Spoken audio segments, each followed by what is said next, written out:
Hello friends, कैसे हैं आप सब। मैं सृष्टि गुप्ता आपका स्वागत करती हूं अपने चैनल शिक्षा मंत्र में। दोस्तों, आज हम शुरू करने वाले हैं 6th क्लास हिस्ट्री की बुक का सेकेंड चैप्टर। अगर आपको हमारा फर्स्ट चैप्टर का वीडियो देखना है तो आप हमारे चैनल पे जाएं। वहां पे एक प्लेलिस्ट बनी हुई है 6th क्लास हिस्ट्री बुक। वहाँ पर आपको इस बुक का फर्स्ट चैप्टर बहुत अच्छे से डिटेलली मैंने कराया है। पहले आप वो वाला चैप्टर ज़रूर देखें। और अब हम डिस्कस करेंगे second chapter. So the name of the second chapter is From Hunting Gathering to Growing Food. Okay, let's start.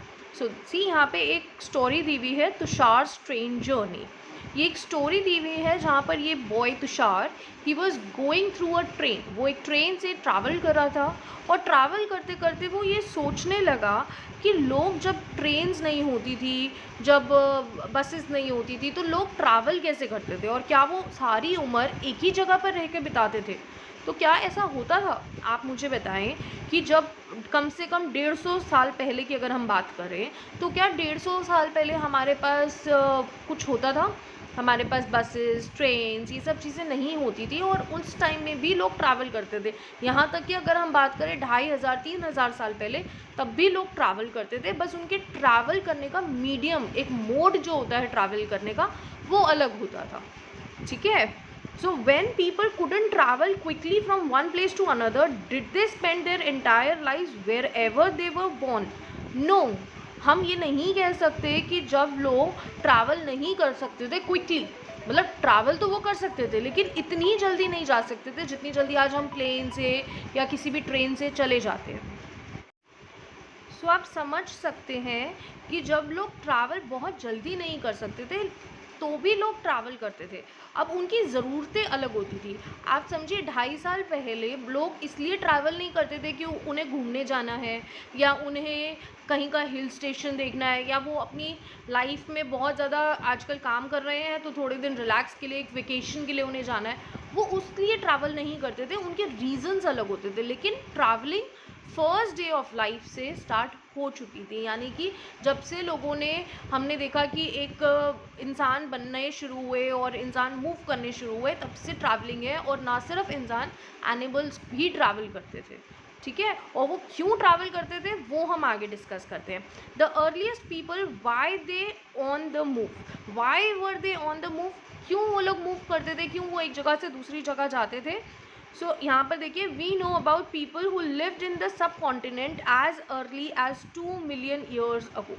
देखिए, सब कॉन्टिनेंट, ये चीज़ आप हमेशा याद रखिएगा कि जब भी हम बात करेंगे सब कॉन्टिनेंट का, हम बात कर रहे हैं इंडिया की। इंडिया इज़ अ सब कॉन्टिनेंट को हमने एक नाम दिया है, सब कॉन्टिनेंट। तो हम जब भी बात करें सब कॉन्टिनेंट, आपने समझ जाना है हम बात कर रहे हैं इंडिया और इसके आसपास का region. India means not just India, we will be talking about the neighbouring countries also. ठीक है। इंडिया के आसपास में जो भी कंट्रीज़ यहाँ पर आती हैं, हम इनकी भी बात करेंगे। ठीक है।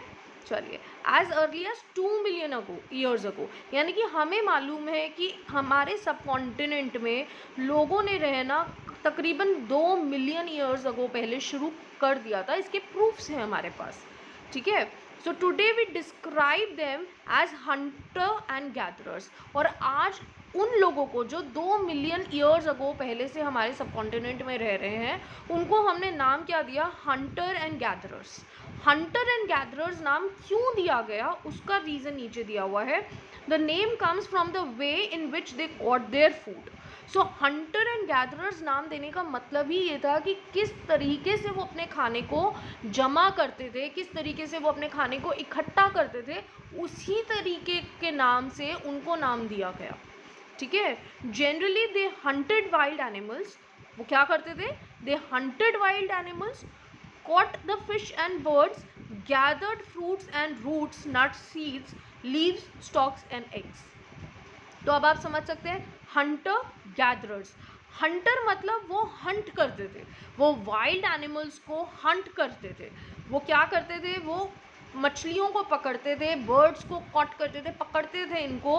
एंड गैदर क्या करते थे? गैदर करना मतलब इकट्ठा करना। वो फ्रूट्स को इकट्ठा करते थे, वो रूट्स, नट्स, सीड्स, वो लोग ग्रो नहीं करते थे। सी, देयर इज़ अ डिफरेंस। ये सब चीज़ें आज हम भी इकट्ठी करते हैं ना, फ्रूट्स अभी कोई फ्रूट सेलर आता है तो हम भी फ्रूट्स लेते हैं, लेकिन एक फ्रूट्स को अभी इस टाइम में हमारा खरीदना और एक फ्रूट्स उनका गैदर करने में, दोनों में बहुत फ़र्क है। और उस फ़र्क को अगर मैं आपको समझाऊं तो वो लोग फ्रूट्स को ग्रो नहीं करते थे, वो फ्रूट्स को ग्रो नहीं करते थे। वो एक जंगल में इफ़ दे आर रोमिंग और यहाँ पे सडनली उनको एक एप्पल ट्री मिल गया तो वो उसके एप्पल्स तोड़ लेंगे, पर वो कभी भी खुद एक लैंड को क्लियर करके उसमें स्पेशली एप्पल के ट्रीज़ लगाएं और उसको पूरे साल देखें और फिर उसमें एप्पल्स आएँ और फिर वो उसको निकाल के खाएं, that is a different thing. ठीक है, सो यहाँ पर वो ग्रो नहीं कर रहे हैं, वो कुछ भी ग्रो नहीं कर रहे हैं। They don't know how to cultivate, how to do the agricultural process, they don't know.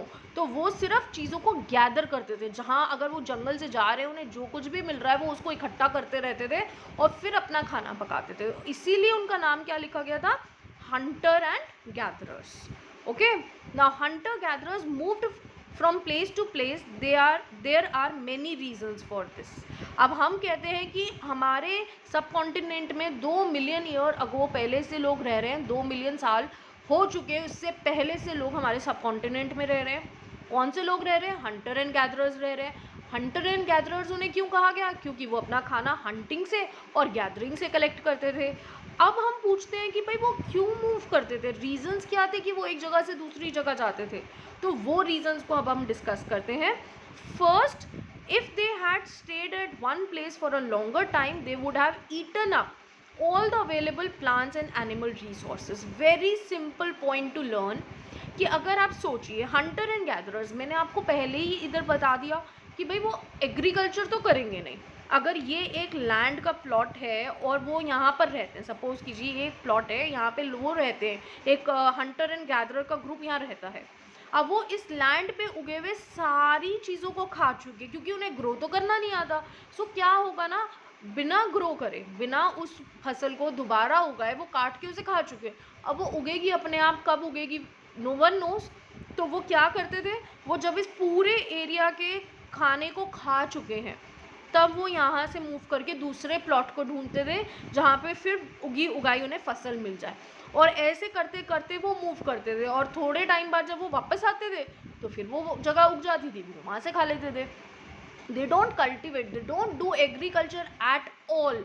तो इसीलिए वो एक जगह के खाने को सारा खा चुके होते थे और अब वो दोबारा उगाएंगे नहीं, तो उन्हें उस जगह से जाना ही पड़ेगा अपने खाने की तलाश में। सिंपल। आगे बढ़ते हैं।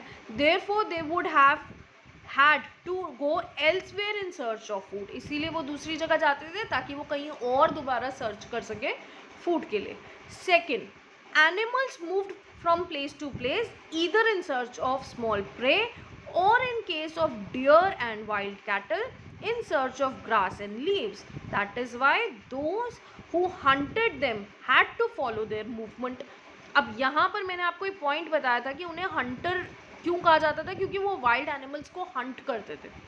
ठीक है, सो उनको क्या करना पड़ता था कि जब वाइल्ड एनिमल, अब ये एक प्लॉट है, यहाँ पर छोटे छोटे बहुत सारे डियर्स थे, एक यहाँ पर एक वाइल्ड एनिमल आया और वो इन सब डियर्स को खा चुका है। अब उसके लिए तो यहाँ पे कोई खाना नहीं बचा है, तो उसको, उस वाइल्ड एनिमल को किसी दूसरी जगह पर जाना पड़ेगा ताकि वो और कहीं अपना खाना ढूंढ सके, और उसको खाने के लिए इन लोगों को भी इसके पीछे पीछे जाना पड़ेगा ताकि वो उसको मार के खा सके। तो आप समझ रहे हैं, वो ना सिर्फ एग्रीकल्चर को ख़त्म कर देते थे एक जगह की, वो वहाँ के वाइल्ड एनिमल्स को भी ख़त्म कर चुके होते थे और उसी की सर्च में उन्हें जाना पड़ता था। या कभी कभी वाइल्ड एनिमल्स के लिए उस एरिया में कोई छोटे मोटे शिकार बचते ही नहीं थे, तो जैसे जैसे वाइल्ड एनिमल्स घूमते जाते थे वो उनके पीछे पीछे जाते रहते थे। वो अपना खाना खाएंगे, ये मार के उन्हें खाएंगे। तो इस प्रोसेस के अंदर भी उन्हें मूव करना होता था। क्लियर? सो फर्स्ट पॉइंट मैंने आपको क्या बताया कि एग्रीकल्चर, जितना भी पैदाइश ज़मीन से हो रही है वो पूरा खा चुके हैं। सेकेंड पॉइंट में हम क्या बात करेंगे कि भाई एनिमल्स, दो टाइप के एनिमल्स। फर्स्ट, वाइल्ड एनिमल्स, उनके लिए छोटे मोटे शिकार खत्म, तो उन्हें मूव करना है, तो इनके साथ हंटर गैदरर्स मूव करेंगे। और सेकेंड टाइप के एनिमल्स जो यहाँ पे मेंशन है, जैसे कि डियर एंड वाइल्ड कैटल्स, अगर उनके लिए ग्रास और लीव्स ख़त्म हो गई हैं तो वो उसको खाने के लिए कहीं और जाएंगी, तो वो फिर उनके पीछे पीछे जाएंगे ताकि वो खाएंगी, वो अच्छी बनेंगी तो फिर वो उनको खा सकेंगे। ठीक है, आगे देखते हैं हम। थर्ड पॉइंट देखिए आप, Third is plant and trees bear fruits in different seasons. So people may have moved from season to season in search of different kind of plants. अब ये चीज़ भी आप देखिए, अब आपको पता है ना कि एप्पल एक ही सीज़न में आएगा, मैंगो एक ही सीज़न में आएगा, अब पूरे साल तो वो नहीं आएगा। सो वो सीज़न टू सीज़न मूव करते थे। अगर एक सीज़न में यहाँ पर समझ लीजिए इस फील्ड के ऊपर सिर्फ मैंगोज़ हैं और उन्होंने उस मैंगोज़ को खा लिया, अब क्या, अब वो मैंगो इस साल तो दोबारा नहीं आएंगे, it will take time to regrow. So वो क्या करते थे, वो इतने दूसरे सीज़न के फ्रूट को खाने दूसरी जगह चले जाते थे। So they moved with season to season, यानी कि इस मौसम यहाँ रहना है और अगले मौसम वो कहीं और जाके रहेंगे। फोर्थ पॉइंट क्या है? Fourth point is people, plant and animals need water to survive. सबसे इम्पॉर्टेंट चीज़, बिना पानी के तो ज़िंदगी नहीं है, ना जानवर के लिए, ना प्लांट्स के लिए, ना इंसानों के लिए। So water is found in lakes, streams and rivers. While many rivers and lakes are perennial with water throughout the year, others are seasonal. अब यहाँ पे दो वर्ड समझ लीजिए आप, perennial मतलब वो वाटर बॉडीज़ जहाँ पर पूरे साल पानी रहता है, और कुछ वाटर बॉडीज़ ऐसी होती हैं जहाँ पे सीजनली पानी आता है। आप सुनते हैं ना, कभी यमुना का पानी बढ़ जाता है, कभी किसी नदी में पानी घट जाता है, तो वहाँ पर सीजनल पानी आता है। ठीक है। So people living on their banks would have to go in search of water during the dry season, यानी कि जिस समय एक नदी का पानी सूखने लग गया उस समय उन्हें वो नदी छोड़ के कहीं और जाना पड़ेगा। क्यों? क्योंकि पानी सूख चुका है, पानी है नहीं। और जब अगले सीजन उन्हें पता है कि यहाँ पे पानी फिर वापस आ जाएगा, वो फिर लौट के यहाँ आ जाएंगे। So this way they have to keep on moving, they don't have their permanent houses, जैसे हम लोग अपना बिल्डिंग बना के हाउस बना रखा है, ऐसा नहीं होता है। They have to move. अगर वो नहीं जाएंगे तो उनके पास ना खाने के लिए खाना होगा, ना पीने के लिए पानी होगा, ना उनके एनिमल्स वहाँ सर्वाइव कर पाएंगे। So that will be a problem for them. Okay. So अब आप यहाँ पे ये देखिए, मैंने आपके लिए 4 पॉइंट्स बड़ी सिंपल लैंग्वेज में लिख के रखे हुए हैं। Why people move, stayed long, eaten up all, यानी कि अगर वो एक जगह ज़्यादा टाइम रहे तो वो क्या करेंगे, वो सारा जंगल खा चुके होंगे और उसके बाद उनके खाने के लिए कुछ नहीं बचेगा, तो उन्हें जाना ही पड़ेगा। Animals need to move, animals को तो मूव करना ही पड़ेगा क्योंकि एनिमल्स घास खाते हैं। अब अगर एक एरिया की घास सारी गायों ने खा ली तो अब उसके बाद वो क्या खाएंगी, उसके लिए उन्हें जाना पड़ेगा। या वाइल्ड एनिमल्स के लिए जानवर खत्म हो गए खाने के लिए तो वो मूव करेंगे, तो हंटर एंड गैदरर्स को मूव करना पड़ेगा। Seasonal fruits and vegetables, in search of seasonal fruits and vegetables के लिए उन्हें जाना पड़ेगा। ऐसा नहीं है कि उनका मन करता है कि आज तो हमें स्ट्रॉबेरी खाना है तो चलो हम स्ट्रॉबेरी लेके आए, नो। अगर आज उनके खेत में यही उगा हुआ है तो वो वही खाएंगे, उसके बाद जब वो ख़त्म हो जाएगी तो वो दोबारा तो ग्रो करेंगे नहीं, तो वो कहीं और जाएंगे। फिर last point is search of water, बिना पानी की ज़िंदगी नहीं, तो उन्हें खाने पानी के लिए जैसे ही उनके आसपास की वाटर बॉडी सूखने लगती थी वो किसी और जगह जाते थे जहाँ पर उन्हें पानी की सुविधा मिल सके। So these were the reasons क्यों 2 मिलियन साल पहले लोग ट्रैवल करते थे, और जो लोग ट्रैवल इन रीजन से करते थे उस समय में उनका नाम क्या था, hunter and gatherers. Okay, now how do we know about these people. Now आप ये चीज़ पूछ सकते हैं कि मैंने आपको इतनी कहानी बताई, आप मुझसे पूछ सकते हैं कि भाई आपको कैसे पता, मैं तो नहीं थी तब, तो हमें कैसे पता। Archaeologists have found some of the things hunter-gatherers made and used. अब आर्कियोलॉजिस्ट कौन होते हैं? आर्कियोलॉजिस्ट वो होते हैं जो इन सब चीज़ों की स्टडीज़ करते हैं, जो पुरानी चीज़ों की, जो धरती से गड़ी हुई चीज़ें हमें निकलती हैं खुदाई के समय में, उनकी पढ़ाई करने वालों को हम आर्कियोलॉजिस्ट कहते हैं, इन अ सिंपल लैंग्वेज। अब आर्कियोलॉजिस्ट क्या थिंक करते थे? They think that Hunter and gatherers made and used. Okay, archaeologist ने बहुत ऐसी चीज़ें खोजी हैं जो हंटर और गैदरर्स इस्तेमाल करते थे। It is likely that people made and use tools of stones, would and bone, of which stone tools have survived the best. अब ये आप कह सकते हैं कि जब खुदाई करी जाती है, जैसे कि आपने सुना होगा, जब हम आगे चैप्टर में डिस्कस भी करेंगे कि जब इंडिया के अंदर रेलवे सिस्टम बनाने की तैयारी शुरू हुई और खुदाई शुरू हुई रेलवे सिस्टम के लिए, तो उस समय के दौरान हमारी हड़प्पा सिविलाइजेशन उस दौरान निकल के आई थी, जिसे हम इंडस वैली सिविलाइजेशन भी कहते हैं, वो उस दौरान निकल कर आई थी। तो ठीक इसी तरीके से जब भी कहीं खुदाई की जाती है तो आर्कियोलॉजिस्ट को पुरानी चीज़ें मिलती हैं और उनकी स्टडीज़ करके उन्हें पता चलता है, और उसमें उसी खुदाइयों के दौरान उन्हें क्या मिला, यूज्ड टूल्स, यानी कि वो टूल्स, वो औजार जो वो इस्तेमाल करते थे अपने रोज़मर्रा की ज़िंदगी के लिए, वो बनाते थे पत्थर से, स्टोन, वुड लकड़ी से, और बोन्स यानी कि जानवरों की हड्डियों से भी वो औजार बनाया करते थे। और इन सब में सबसे ज़्यादा लंबे टाइम तक कौन सी चीज़ टिकी होगी, वो थी स्टोन। यानी कि सबसे ज़्यादा लंबे टाइम तक अगर कोई चीज़ नीचे धरती के गड़ गई और वो उसी फॉर्म में आपको बाहर मिलेगी, वो कौन सी इन तीनों में से बेस्ट सर्वाइविंग चीज़ होगी? ऑब्वियसली पत्थर। पत्थर गलेगा नहीं, पत्थर का शेप बिगड़ नहीं सकता। सो पत्थर ही वो एक ऐसी चीज़ थी जिसकी वजह से आज हमें ये सब चीज़ें देखने को मिल सकती है और हम अनुमान लगा सकते हैं कि वो इस तरीके से रहते होंगे। सम of these stone tools were used to cut the meat and bone, scrap bark from trees and hides, animal skins, chop fruits and roots। अब आप देख सकते हैं आज के टाइम में अगर हमें ये सब करना है तो we have a very sharp knives और अलग अलग तरह के अप्लायंसेस हमारे पास हैं, लेकिन उस समय में उनके पास ये सब चीज़ें नहीं होती थी। So what they used to do कि वो स्टोन टूल्स को इस्तेमाल करते थे, किस लिए? मीट को कट करने के लिए, बोन्स को कट करने के लिए। स्क्रैप बार्क यानी कि पेड़ों की जो तना होता है उसकी छाल को उतारने के लिए वो स्टोन्स का इस्तेमाल करते थे।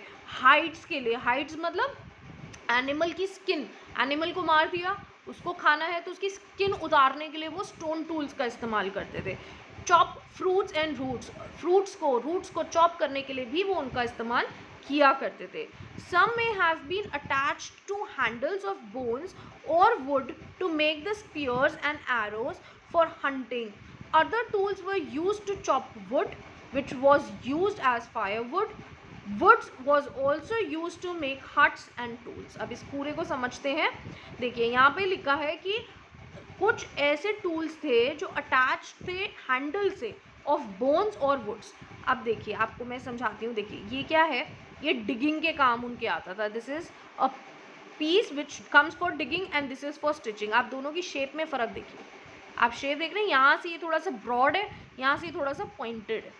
ओके, सो वो लोग क्या करते थे, मान लीजिए उन्होंने एक ऐसे एक्स बनाया, अब इसको वो हाथ से नहीं यूज़ करेंगे तो वो यहाँ पे उसके लिए एक हैंडल लगा देते थे। अब ये जो हैंडल वो लगाते थे वो बोन्स का लगा लेते थे। किसका लगा लेते थे? बोन्स का, या फिर वो लगा लेते थे वुड का। ठीक है, और वो फिर इस पूरे एक्स को इस्तेमाल किस लिए करते थे? चॉपिंग के लिए या किसी भी चीज़ को कट करने के लिए, जैसे अभी हमने ऊपर पढ़ा। तो इस तरह के टूल्स हमें उस टाइम में दबे हुए धरती के नीचे मिले हैं। ओके, वो बोन से, वुड से बनाते थे to make spears, arrows for hunting. Hunting के लिए वो एरोज बनाते थे। एरोज आपने देखे ना, कुछ इस तरीके के एरोज बने हुए होते थे। ठीक है, सो इस तरह के एरोज वो बनाते थे, किस लिए? ताकि वो हंटिंग कर सकें। Other tools were used for chop wood, और अलग तरह के और भी अलग तरह के टूल्स वो क्यों बनाते थे? ताकि वो वुड को चॉप कर सके। Firewood, okay, used as firewood. Firewood यानी कि आग लगाने के लिए, आग भी तो जलानी पड़ेगी, तो आग जलाने के लिए जो वुड को इस्तेमाल करना है, जिस तरीके से आग को जलाया जा सके। अगर आपने देखा है तो एक इस तरीके का फायरवुड आता है, उसमें यहाँ पे एक छोटा सा होल होता है, एक स्टिक यहाँ पे लगाई जाती है और उसको बहुत तेज़ तेज़ रब किया जाता है, थोड़ी सी चिंगारी लगती है और उसे हम ग्रास में लगाते हैं और आग लगा देते हैं। तो इस काम के लिए भी वो वुड का इस्तेमाल किया करते थे। Wood was also use to make huts and tools. Obviously wood का आप आज भी सोच सकते हैं, हमारे घर में फर्नीचर्स बनते हैं, टेबल्स बनती हैं, we use different things for the would.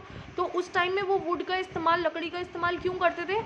Huts बनाने के लिए, टूल्स बनाने के लिए वो लकड़ी का इस्तेमाल किया करते थे।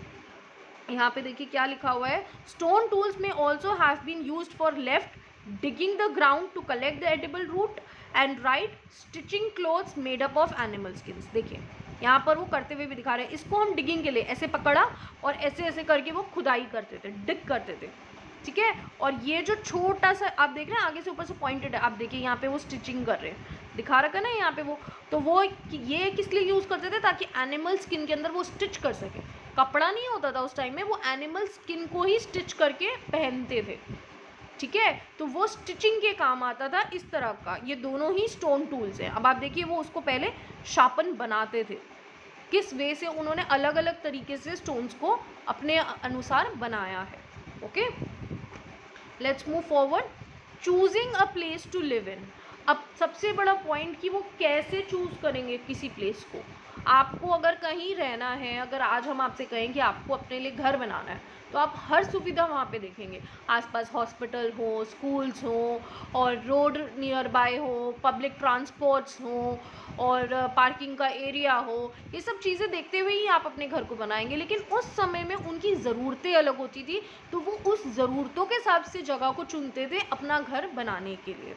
Okay, look at the map 2 below. All the places marked with red triangles are sites from which archaeologists have found evidence of hunter and gatherers. अब यहाँ पे रेड कलर के ट्राइंगल्स जितने हैं वहाँ पर आर्कियोलॉजिस्ट को हंटर एंड गैदरर्स के टूल्स मिले हैं, साइट्स हैं वो जहाँ पे उन्हें एविडेंस मिले कि यहाँ पे हंटर और गैदरर्स रहते होंगे। पहली साइट वेरी फेमस, और ये नेम तो आपको आगे तक काम आएगा बहुत जगह, that is the Bhimbetka. Bhimbetka एक ऐसी जगह है जहाँ पर हमें हंटर और गैदरर्स के बहुत से एविडेंसेस मिले हैं। ये देखिए हंसकी भी एक ऐसी जगह है, ठीक है। और एक ये है करनूल केव। अब यहाँ पर आपको इन तीनों जगहों में ही एक कॉमन चीज़ मैं आपको दिखाती हूँ। देखिए ये भिमबेटका है, आप देख रहे हैं गंगा नदी आ रही है, और यहाँ से एक नदी और आ रही है। भिमबेटका साइड के पास से एक तो नदी ऊपर से आ रही है, और एक सबसे पास में नदी ये नीचे से आ रही है जिसका नाम है नर्मदा, राइट। सो वो भिमबेटका कहाँ सेटल हुए, हंटर एंड गैदरर्स कहाँ सेटल हुए, नदी के किनारे। मैंने आपको बताया था ना, for in the search of water. फिर आप नीचे आ जाइए हंसकी के पास से आप देख सकते हैं कृष्णा नदी, ठीक है, इसके ऊपर से ये जा रही कृष्णा नदी, दिख रही है ना। सो अगेन वो लोग वाटर के पास रह रहे हैं। आप आ जाइए करनूल केव्स के पास। करनूल केव के पास भी सेम है कृष्णा नदी, ठीक है। कृष्णा नदी यहाँ से आ रही है, और इससे थोड़ा नीचे चले जाइए तो ये रही कावेरी नदी, तो ठीक है। तो इनके ऊपर कृष्णा और कावेरी के बीच के अंदर बनी हुई हंसकी और करनूल केव्स, और भिमबेटका कहाँ पर है, नर्मदा नदी के पास। तो ये लोग वाटर बॉडीज़ के पास सेटल होते थे, इसके प्रूफ्स हमारे पास हैं। Okay, now hunter and gatherers lived in many more places. Only some are shown in the map. Many sites were located near the sources of water. ठीक है ना, कहाँ पर हैं ज़्यादातर sites, near the water sources है। क्यों, क्योंकि पानी एक ऐसी चीज़ है जहाँ पर पानी होगा वहाँ पर आप समझ सकते हैं पैदाइश अच्छी होगी। जहाँ पर पानी होगा वहाँ पे फसलों की, फ्रूट्स की, जंगलों की पैदाइश बहुत अच्छी होगी, ग्रास बहुत अच्छी होगी जो उनके जानवरों को मिल सके। वो खुद नहीं उगाएंगे, लेकिन धरती इतनी उपजाऊ होगी कि वो अपने आप ही उगती है, ठीक है। सो इसीलिए वो उन वाटर बॉडीज़ के पास रहते थे और पानी उन्हें मिलता रहे, इसीलिए वो वहाँ पर रहना पसंद करते थे। सच रिवर्स एंड लेक्स। आगे पढ़ते हैं। As stone tools were important, people tried to find places where good quality of stones were easily available. और क्योंकि वहाँ पर उस समय में उन लोगों के लिए स्टोन टूल्स बहुत ज़रूरी होते थे, हर हालत में उन्हें स्टोन टूल्स बनाने, क्योंकि और कुछ वो बना नहीं सकते थे और किसी चीज़ को वो इस्तेमाल नहीं कर सकते थे, इसीलिए वो स्टोन टूल्स बनाते थे। तो वो कोशिश करते थे वो ऐसी जगह पे रहें जहाँ पे good quality of stones available हो, ठीक है। अब ये देखिए यहाँ पे एक रॉक पेंटिंग आपको दिख रही है, और rock painting and what they tell us. देखिए ये क्या लग रहा है आपको, इस पेंटिंग को देख के आपको क्या लग रहा है? मुझे तो ऐसा लग रहा है देयर इज़ अ मैन, और एक कुछ रोप से उसने एक डियर को पकड़ रखा है, and the deer is running and the man is also running. Let's see a painting from a rock shelter describing the painting. Describe the painting. Many of the caves in which these early people lived have paintings on the walls. Some of the best examples are from Madhya Pradesh and southern Uttar Pradesh. These paintings showed wild animals drawn with great accuracy and skills. अब ये चीज़ समझे, आपकी मध्य प्रदेश और southern Uttar Pradesh में ऐसी कई caves, ऐसी कई गुफाएं मिली हैं जहाँ पर ये पेंटिंग्स बनी हुई हैं। और ये पेंटिंग्स ऐसा नहीं है कि इसे ब्रश पेंट लेके उन्होंने बनाई है, no, that was not the point. और रॉक के ऊपर बनी हुई है, यानी कि पत्थरों के ऊपर बनी हुई है, उन्होंने उसे खुरच खुरच के बनाया है। किसी शार्प चीज़ को लेके, चाहे वो वुड से बनाए या फिर वो किसी बोन से, एनिमल बोन से बनाए या स्टोन से बनाए, वो स्टोन के ऊपर खुरच खुरच के पेंटिंग्स बनाते थे, और इतनी एक्यूरेसी से बनी हुई है। आप खुद देखिए, आप पत्थर के ऊपर एक पत्थर को घिसड़ के इस तरीके का डियर आज भी नहीं बना पाएंगे, लेकिन उनकी एक्यूरेसी ऐसी थी कि उन्होंने पेंटिंग्स बनाई है, okay, so these are the rock paintings जो हमें मिली हैं। तो इन पेंटिंग्स को देख के हम कह सकते हैं कि yes hunter and gatherers were there, yes वो इसी तरीके से रहते थे और हाँ वो इसी तरीके से मूव भी करते थे और इस तरह के टूल्स इस्तेमाल कर सकते थे। ठीक है, अब यहाँ पे हम डिस्कस करते हैं भिमबेटका। आई टोल्ड यू ना Bhimbetka is very important. Bhimbetka in present day is in Madhya Pradesh.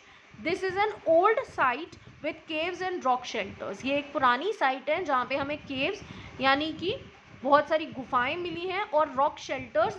देखिए ये एक तरीके का रॉक है, this is a rock shelter. आप देख रहे हैं यहाँ पे ये जगह खाली है, इसके अंदर आप लोग रह सकते हैं। यहाँ पे एक जगह खाली है। इस तरह के केव्स हम लोग को मिले हैं। ठीक है, people chose these natural caves because they provide shelter from the rain, heat and wind.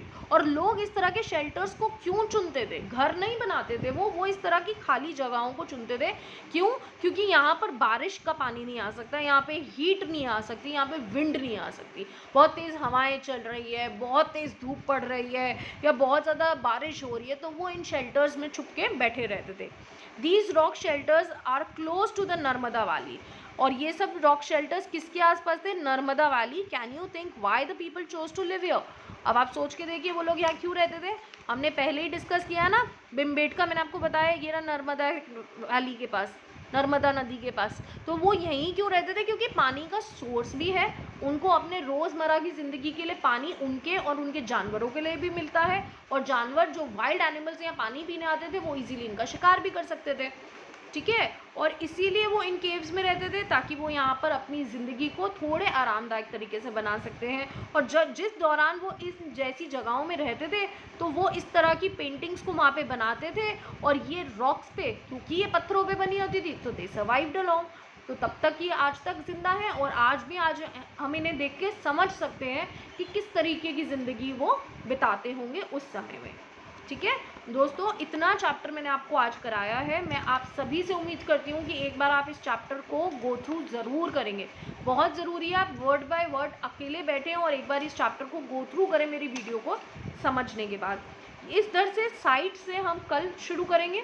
कल हम कोशिश करेंगे इस चैप्टर का आधे भाग को और देखने की। इस चैप्टर को मैं 3 वीडियोज़ में कंप्लीट करूँगी क्योंकि मैं चाहती हूँ मैं आपको एक एक डिटेल्स बहुत अच्छे से कराऊँ।